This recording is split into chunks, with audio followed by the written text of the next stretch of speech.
ye androang agak sandai Gulung Para Gulung Para Desa Bulo, Kecamatan Pancarijang, Kabupaten Sidrap, Provinsi Sulawesi Selatan.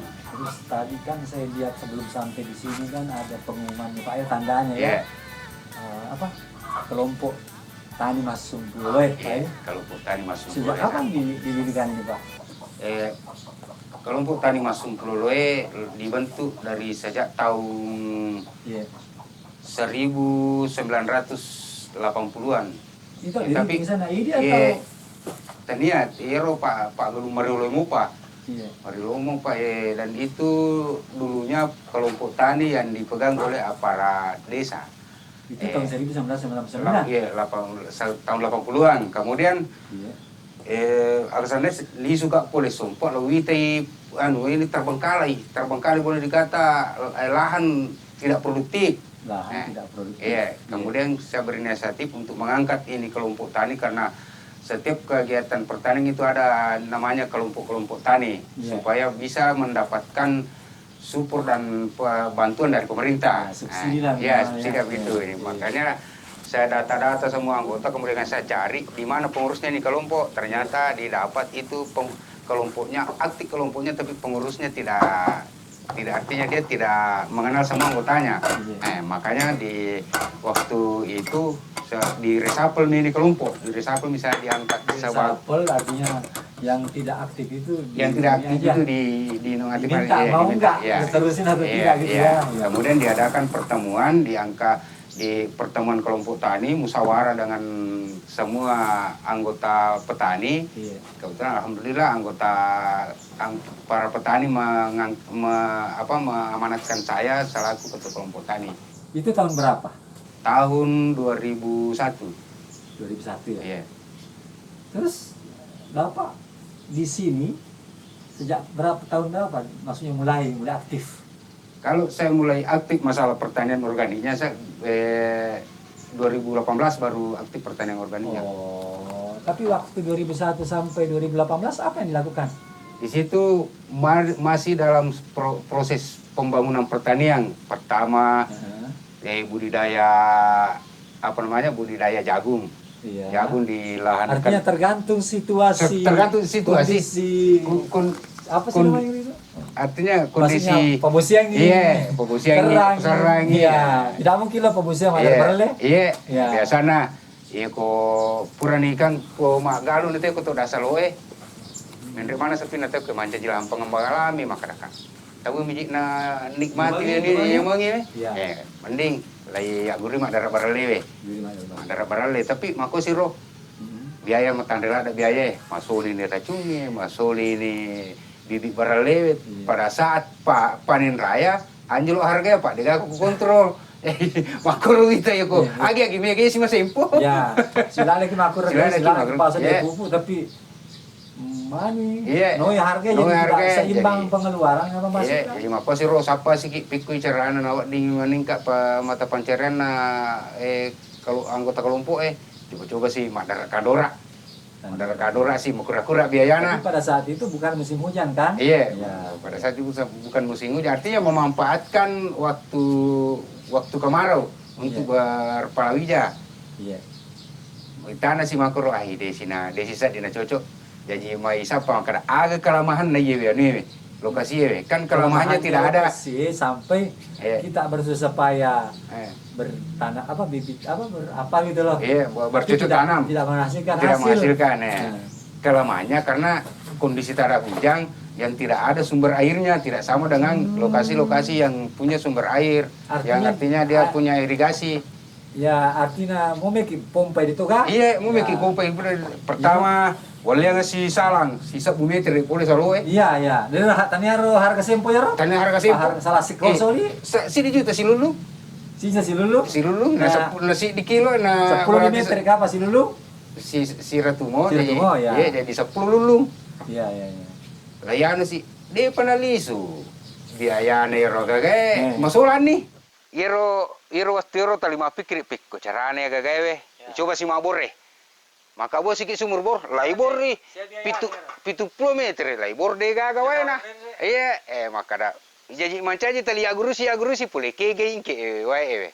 Ternyata pole wae tu pole yasik matui, angka pa anuna angka pa reke sumur rasa pana. Iya na ya, apa mula waktu lo biaya dengan biaya pribadi. Maka maka bu sumur bor nih, maka lamu tapi tiga gawe na. Biaya mana sih, Ro? Biaya mana sih, Ro? Iya. Wih, baru ketelong. Baru ketelong naik bagi biaya ini, Ro. Itu sekali telung. Kita naik polina. Ada naik polina, tapi magi di ketelong. Yang jelas 10 ya sih. Iya. Naik biaya, Ro. Dia gak jadi, Ro. Dia gak jadi, Ro. Bore, siangnya sih kasih lihat rasa-rasai. Iya. Yun li anggota 10 lopo bali makai. Dia jadi akhirnya tadi pikir sih pekerjaan ini na di mana maka buni maka gua sih kianu lagi sih sebagian reke galungnya nai akak gua penampungan air ada hujan kata ada hujan untuk menampung air hujan pada saat curah hujan tinggi nanti dimanfaatkan setelah musim kemarau kemudian pompa lagi naik disitulah dikorbankan sebagian lahan sawah, menampung air untuk menyelamatkan tanaman yang lain. Nah, pernah toto almarhum. Ini tu nak galung, dia nak kenal serang maka kak justru ya nana dia nak serangnya, jadi milih pacu mana gitu ya, dia nak serangnya. Alhamdulillah waktu itu jadi, bisa panen. 2 kali setahun. 2 kali setahun. Standarnya panen di Sulawesi seperti apa?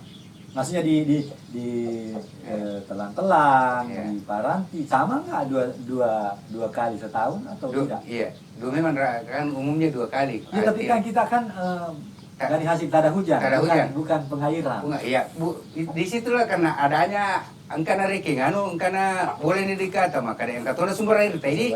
Iya, angkana lagi ikum pawai na iya ambungnya. Kemudian makumuro lo waktu ternyata iya pure sumur bor pure ya kak gua. Wih, angkat tuh na. Apa angkana pale ikur ka maca di sumur rasa apa ngiro pulange. Iya. Pak RW setuna ya mak gorong lo yawa. Gorong pa lo yawa de ka na magi ma nalai tau reke nge. Wih, lai coba-coba kumpul yang kawai na. Ternyata sumber air mata air sumur bor itu ternyata memang dari adanya kantung-kantung air untuk peresapan air hujan. Artinya sambil menyelam minum air tanpa tidak terasa. Coba-coba nih milau dana ke pemerintah bikin proposal pembuatan embung-embung atau tempat peresapan air. Kalau ada lokasi yang tidak produktif bisa dikasih dana oleh pemerintah untuk dibikinkan embung. Maksudnya bukan di tempat tak, di mana saja? Di lokasi kelompok ini, tapi yang tidak produktif. Artinya ada kan biasa engka galu tuh makanya DJ nule galu nih apa batu-batu nih pak galu bulu regenya ini kan antara hujan kemudian dia di tempat pebukitan yang notabene terus kesannya mak batu-batu. Terus responnya dulu pemerintah waktu itu apa pak? Responnya meminta tolong. Alhamdulillah direspon karena memang pemerintah itu selalu mensupport petani menerima keluhan kemudian jika butuh bantuan kemudian kemudian dikasihlah dana untuk itu pembuatan embung-embung. Dan embung ini artinya titik-titik peresapan air. Titik peresapan air. Kemudian saya tempatkan di bagian hulu. Jadi dia saya tempatkan di lokasi yang bagus tangkapan airnya, kemudian dia bisa meresapkan air hujan ini ke dalam tanah untuk mensuplai sumber air sumur bor ini. Supaya sumur bornya nggak kering. Oke, kita potong aja Pak ya. Itu dulu. Kita mulai dari 2018 Bapak sudah mulai ada sedikit. Ini kan sudah 2022. 2018 Bapak sudah mulai lagi berpikir apa yang harus dilakukan supaya ada kemajuan dari kelompok tani ini. Apa yang Bapak lakukan 2018 itu? Nah, di sinilah karena dasarnya ini lokasi boleh dikata lokasi ekstrim, tapi saya selalu berinisiatif bagaimana supaya lokasi ini dia bisa menciptakan hal yang istimewa. Iya. Lain dengan tempat lain. Lain dengan tempat lain. Kemudian saya berinisiatif untuk mengembangkan budidaya padi organik. Itu pemikirannya timbul karena apa, Pak? Pemikiran saya timbul karena apa? Saya merasa prihatin melihat lahan pertanian di Sulawesi Selatan ini yang boleh dikata sudah ketergantungan dengan penggunaan kimia. Yang sebenarnya karena yang kimia ini kan kalau dipikir itu sangat berbahaya bagi kesehatan. Betul. Tapi berbahaya bagi kesehatan tanpa disadari. Tanpa disadari begitu.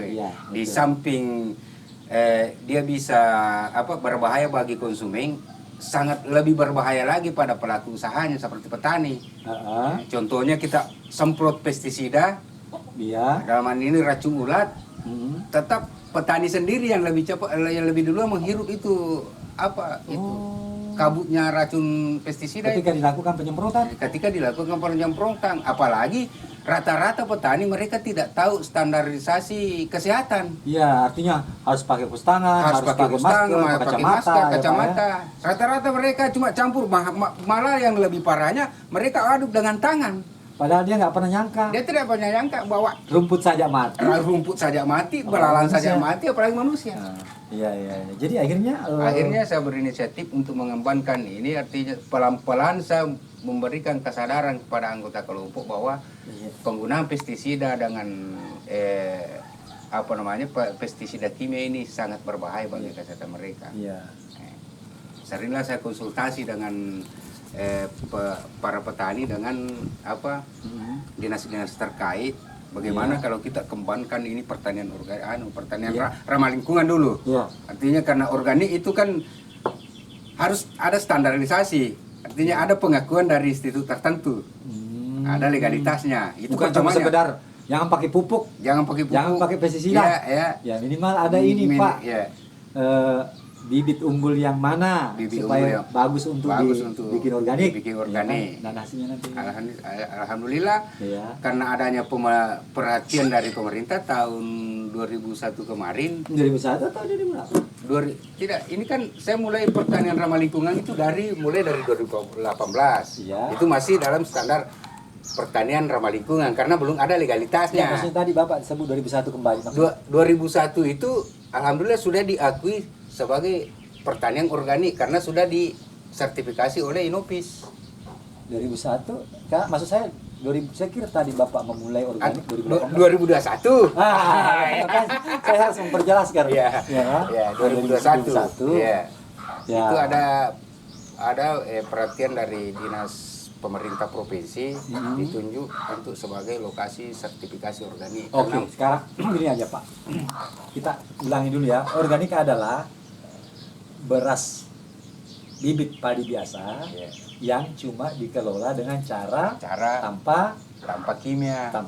Kimia itu seperti pupuk kimia. Kenapa bisa disebut pupuk kimia?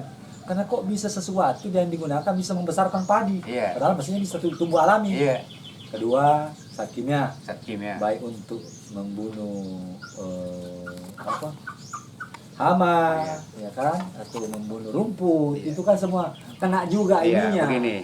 Begini maksud saya karena penggunaan pupuk kimia itu, contohnya urea, dia kan adalah sumber nitrogen yang dikelola secara kimiawi, kemudian diaplikasikan ke lahan pertanian tujuannya untuk menggenjot hasil yang maksimal. Tapi karena dia adalah kimia, maka dia akan merusak mikroba di lahan pertanian karena dalam jangka panjang dalam jangka panjang juga akhirnya apabila pemberian pupuk kimia tanpa kontrol itu maka dia akan merusak lahan pertanian, akhirnya timbullah sifat jenuhnya lahan pertanian itu. Apabila kau tidak kasih pupuk maka dia tidak akan menghasilkan. Sementara kalau pertanian ramah lingkungan kan dulu sebelum pupuk kimia masuk, tuh nenek moyang kita masih bisa menghasilkan padi yang sehat, padi yang tumbuh subur. Dan dengan padi yang tumbuh subur itu mereka juga banyak yang umurnya panjang. Padahal kita nggak sadari. Tidak sadari.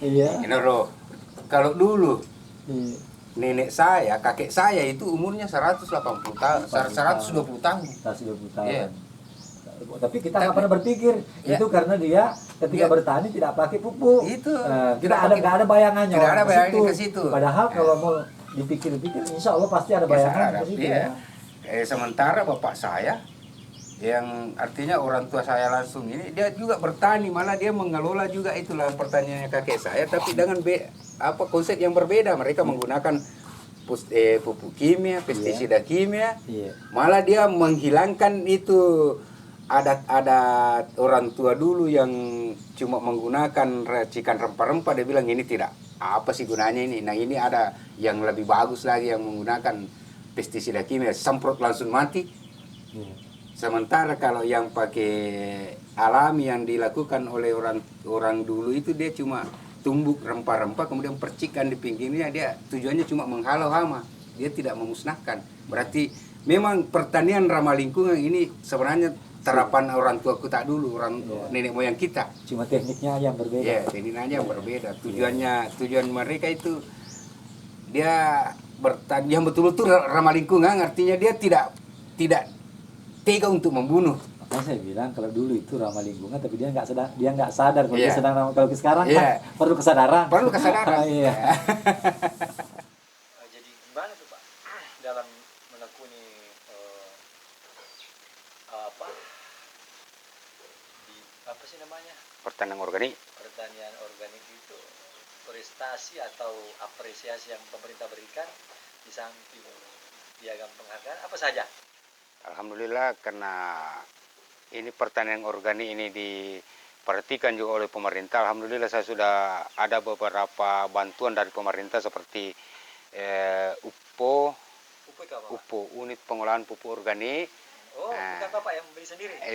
Itu bantuan pemerintah. Nah, kemudian ada dari UP3 Tiroang, ada laboratorium mini untuk tempat pengembangbiakan itu bakteri triko, jamur triko, dan ada juga embung dari dari Dinas Pertanian Daerah. Dan sudah mendapatkan penghargaan sebagai petani teladan se-Kabupaten Sidrap. Bapaknya atau kelompoknya? Kelompoknya. Bapak yang pimpin. Saya selaku ketua kelompok tani ya jelas mewakili anggota. Tapi saya kan pernah lihat di Facebook juga Pak, Bapak hadir di situ di Bandung. Itu dalam rangka apa itu Pak? Itu dalam rangka studi banding petani organik se-Indonesia. Iya. Ada berapa dulu waktu itu pesertanya? Kalau tidak salah ada 50 lebih orang. Iya Pak. Studi banding ke Bandung. Kebetulan kami mengunjungi salah satu kelompok tani organik yang sudah berhasil dan mereka sudah berhasil mengekspor sampai ke luar negeri. Baik. Kita bisa lihat-lihat ya? Bisa. Ya. Yang pertama apa yang mau kita rencana lihat ini? Kita ke ke rumah UPO dengan laboratorium. Ya. Ayo. Dan ini sudah banyak yang datang ke sini, seperti ada mahasiswa dari Jepang. Ini Jepang ya Pak? Berapa orang waktu itu Pak? Waktu itu ada 6 orang dari Jepang. Yang dari Cina 2 orang. Kebetulan dia ada penelitian genetik kerbau belang. Jadi mestinya kita yang datang ke Jepang yang datang ke sini. Iya, Jepang yang datang ke sini. Ini apa? Rumah kompos? Kalau ini rumah kompos. Inilah salah satu fasilitas dari pemerintah itu dari UPO, unit pengolahan pupuk organik. Ini rumah kompos masuk. Bangunannya sama bangunan sama ada ternak alat pengolahannya. Ada lengkap dengan alat pengolahan kompos. Ya. Nah. Ini kompos. Ya. Kompos itu apa sih Pak? Kompos ini dari kotoran hewan, dari kotoran sapi dengan kerbau ini dijadikan kompos. Maksudnya gimana? Ini di kotoran sapi difermentasi dulu. Jadi nanti kita lihat di sana ya. Iya. Di sana. Iya. Jadi dimasukkan di mana dulu pertama? Difermentasi dulu, kemudian setelah ambil kotoran sapi, difermentasi. Masih dimasukkan sini? Bukan, ini setelah fermentasi diolah sudah diayak. Nah, jadi gimana caranya? Seperti apa contohnya? kalau contoh kan ini belum ada, sudah habis yang sudah difermentasikan. Ini kan dulunya difermentasi di sini. Ya, Nah, menggunakan alat. iya, menggunakan ada pembatasnya difermentasi, ada beberapa hari setelah proses fermentasinya bagus, kemudian digiling, Digiling di mana? digiling kemudian diayak. Digiling di sini, Pak ya? Iya, ini ayakannya, Oh. ayakan komposnya. Jadi dimasukkan ke sana, keluar yang halus ke sini, ini yang dimasukkan ke karung. Iya. Itu kotoran padatnya ternak. Kalau kotoran cairnya dibikin lagi POC. Iya. Ini pupuk organik cair. Maksudnya cair dari kotoran sapi atau? Ini dari urin sapi. Oh, caranya nampung gimana? Ada tempat penampungannya Ini urin sapi sekarang ya? urin sapi. Iya. Terus? Kalau yang ini urin kambing. Iya, iya. Urin kambing ini difermentasi. Oh, maksudnya ini nanti digunakan untuk pupuk organik. Pupuk organik. Yang padi itu? Iya. Kalau ini PGPR. Apa itu maksudnya? PGPR ini adalah bakteri antagonis untuk mengendalikan beberapa bakteri untuk yang merugikan ke tanaman padi, seperti mengendalikan penyakit blas, hawar pelepah.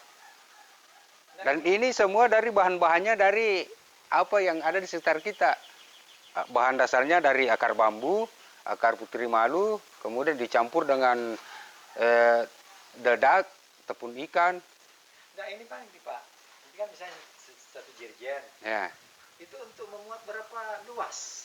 Kalau ini dosisnya kan cuma 50 cc per satu tangki alat semprot. Masya Allah. Jadi ini sebenarnya kalau sudah dibikin satu drum begini, ini Ya, sebenarnya sudah luar biasa banyaknya. Luasnya ya? Luasnya. Dan di dalam ini adalah laboratorium mini yang kebetulan pemerintah memperhatikan, dia kasih ini. Nggak apa-apa ya Pak ya? Ya, Lagi apa, ya. Ya. Ini adalah laboratorium mini.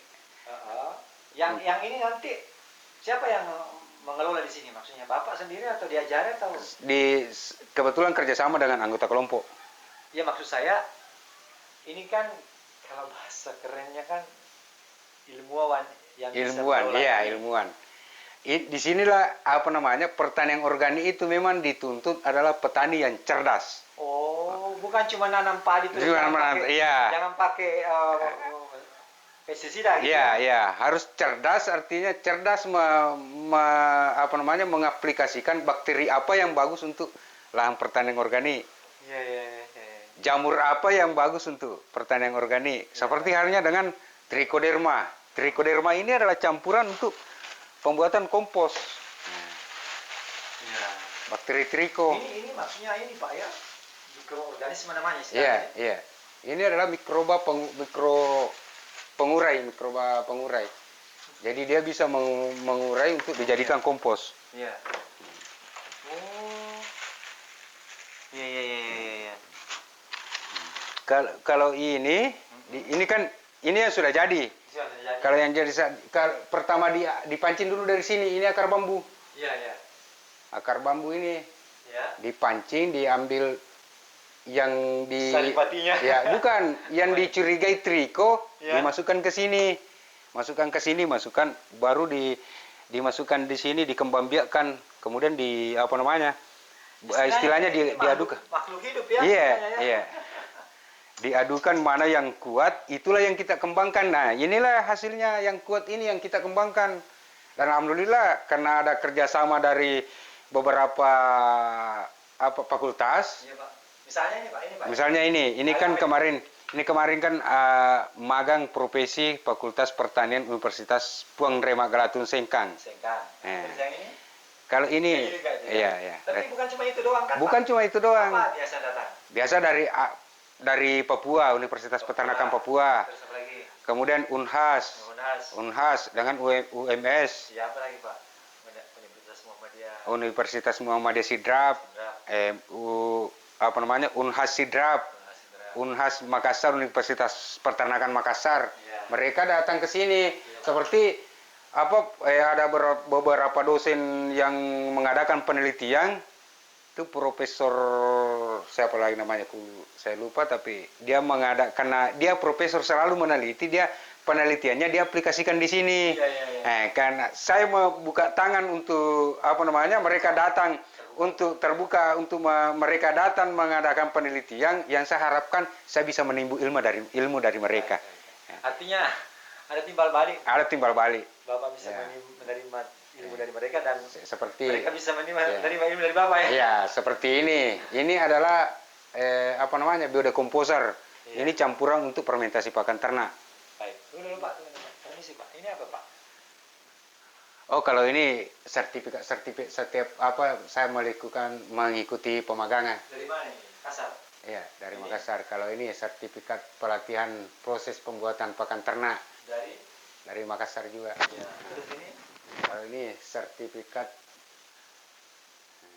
dari pokoknya kegiatan-kegiatan semua. Kalau ini kebetulan saya ikut karena mahasiswa Kobe dari Jepang dia melakukan penelitian di sini, saya dikasih penghargaan sebagai pendamping mereka.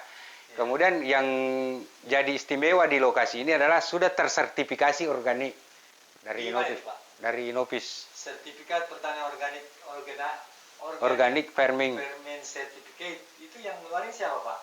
Yang keluarin itu adalah apa namanya? Ini apa istilahnya dari Inofis yang memang dia ditunjuk sebagai institut untuk mensertifikasi. Artinya dia di luar dari lembaga kepemerintahan. Jadi dia nggak boleh mengeluarkan sertifikat begitu saja. Begitu saja, harus ada standarisasi.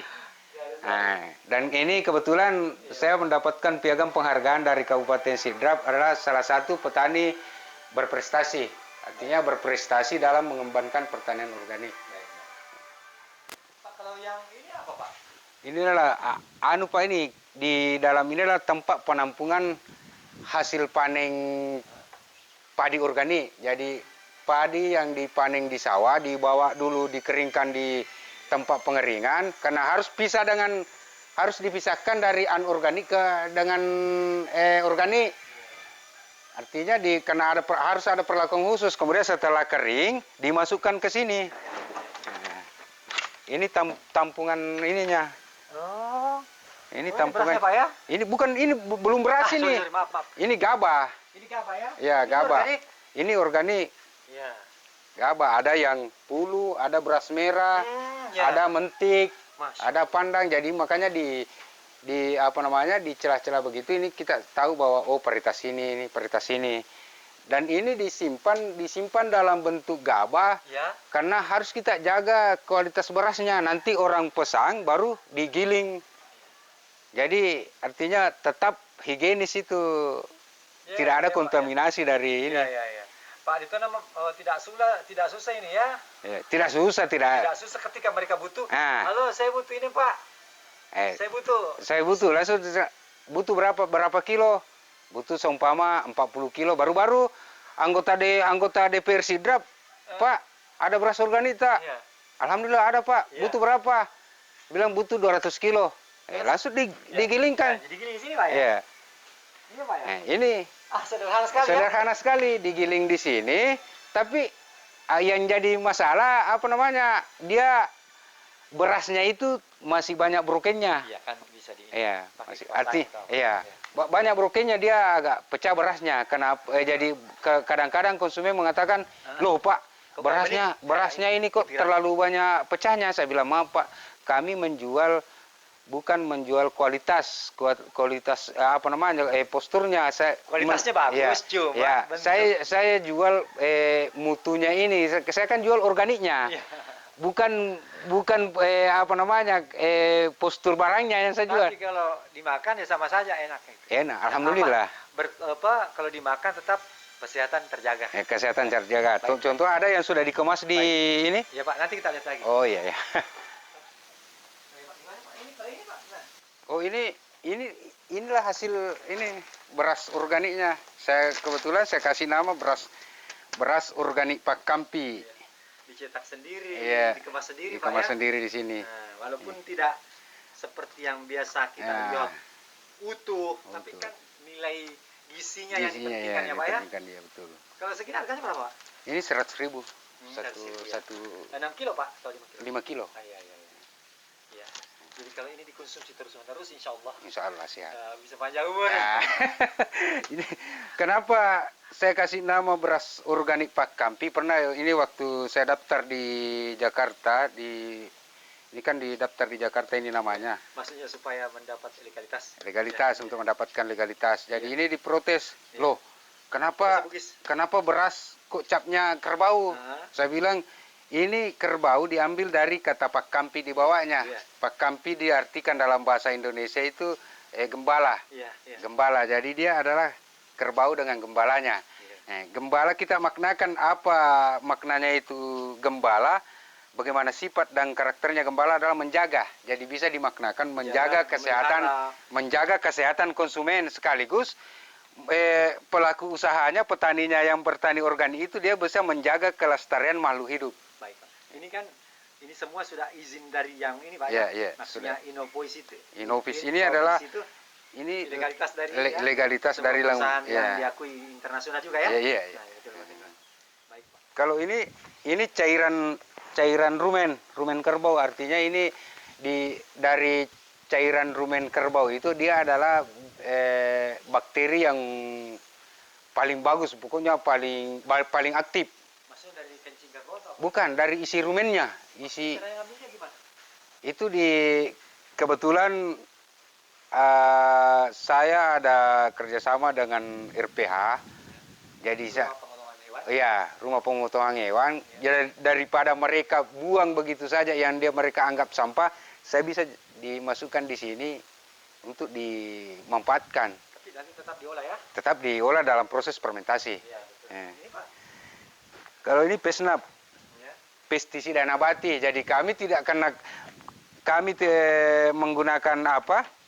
Kami tidak menggunakan pestisida kimia, jadi kami racik sendiri, ada dari kunyit, daun nimbah, brotowali, dan Digunakan nanti untuk ini, Pak? ini untuk pengendalian hama.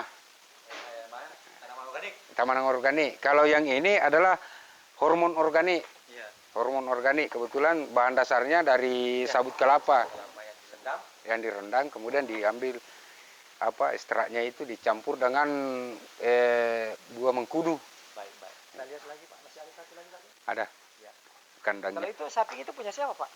Itu adalah sapi milik kelompok. Oh. Kelompok artinya milik kelompok ini 8 ekor. Ya. Kita pelihara di sini untuk mensuplai kebutuhan rumah kompos, artinya kotorannya itu yang dimasukkan ke sini. Kita bahas itu ya? Iya. Ya. Jadi ini nggak bisa dipotong ya, Pak? Tidak boleh, itu tidak boleh habis, artinya kalau ada dia beranak pinang, itulah yang didapatkan bagi yang memelihara. Ya, maksudnya anaknya nanti yang anaknya akan dibagi-bagi ya, Iya. kita jual. Iya. Ini ya, Pak ya? Iya. Di sini kita bagus mungkin. Ada berapa ekor ini, Pak? Sudah ada berkembang biak, ada lebih 10. Yang ini sapi apa namanya semua ini? Ini sapi cross semua. Perkawinan silang antara Brahman dengan Lemusin.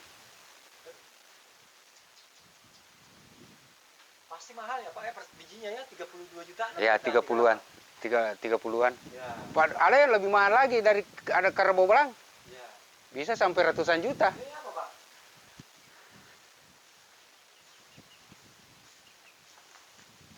Ini apa, Pak? Inilah tempat fermentasi. Oh, yang tadi ambil. Iya. Cuma kebetulan kosong. Rambungan pertama. Iya. Iya. Nggak ada susunya ya, Pak? Tidak diambil. Ini cuma difokuskan sebagai artinya pabrik pupuk lah. Ya. Urinnya ada di sini, tampungan urinnya. Urinnya kalau dia sudah kita bersihkan, aliran urinnya masuk ke sini. Oh, tertampung di sini baru diambil ke sana, dimasukkan di drum. Ya. Kebetulan juga ini yang bikin penasaran kemarin dari dari Jepang? Dari Jepang. Kebetulan dia teliti ini genetiknya kerbau belang. Ya. Kerbau belang ini kan identik Kerbau belang ini identik dengan apa? Kerbau Toraja, tapi di Sidrap juga sudah bisa lahir. Iya. Bapak dapat di mana kerbaunya? Ini kerbau lahir di sini. Iya. Kebetulan saya kawin silangkang antara kerbau lokal dengan kerbau Toraja. Kebetulan juga saya pernah mengikuti pelatihan IB Mandiri. Tunggu dulu Pak, ayo kita jalan. Pak, ini dari hasil semua ini, apa ini? Apa hasilnya? Hasilnya kita mau. Hasil dari organik ini apa misalnya? Maksudnya? Sudah dipasarkan, sudah pernah dipasarkan atau seperti apa? Alhamdulillah, karena beras organik ini sudah tersertifikasi dan sudah ada merek tersendiri, yaitu ciri khas Sulawesi Selatan atau ciri khas Bugis, itu beras organik Pak Kampi. Punya Bapak, maksudnya sudah pernah dijual? Sudah pernah, bahkan sudah sampai ke luar daerah. Ada yang sudah dikirim ke Jakarta, ada yang di Makassar. Bahkan baru-baru ada permintaan dari Kanada, saya bilang, tapi saya belum sanggup untuk memenuhi itu. Memenuhi sesuai permintaan. Iya. Tapi kalau sekedarnya saja saya bisa. Ya, saya bisa kalau sekedarnya. Kalau untuk ada kontrak, artinya ada kontrak kerjasama, saya belum sanggup. Saya takutnya jangan sampai tidak bisa memenuhi. Kemudian saya masih fokus di dalam negeri sendiri, karena saya sadari bahwa masih banyak warga negara Indonesia yang membutuhkan beras organik ini, dan mereka sudah sadar akan pangan sehat. Iya betul. Cuma ada perbedaan harga Pak ya. Iya. Tapi kalau orang cerdas, biar mahal sedikit supaya saya sehat daripada harga standar saya nggak terlalu sehat, gitu kan? Karena kelebihan dari beras organik adalah beras yang dimakan, tapi istilahnya nggak kelihatan gitu, bertahap sehatnya. Kalau beras yang tidak organik kan kadang habis makan sakit di sini, sakit di sini kan? Organik enggak. Misalnya seperti minuman instan, ada kan minuman yang diminum langsung kuat gitu kan? Iya, tapi efeknya ke jangka panjangnya. Kalau beras organik ini artinya sudah bisa terkontrol kandungan logam beratnya, karena kandungan logam berat itu yang sangat berbahaya bagi kesehatan. Namanya juga logam berat, berarti berat untuk dicerna oleh tubuh. Yang tidak kita sadari. Terus terakhir, kalau mau beli berasnya gimana, Pak? Biasanya kalau saya cuma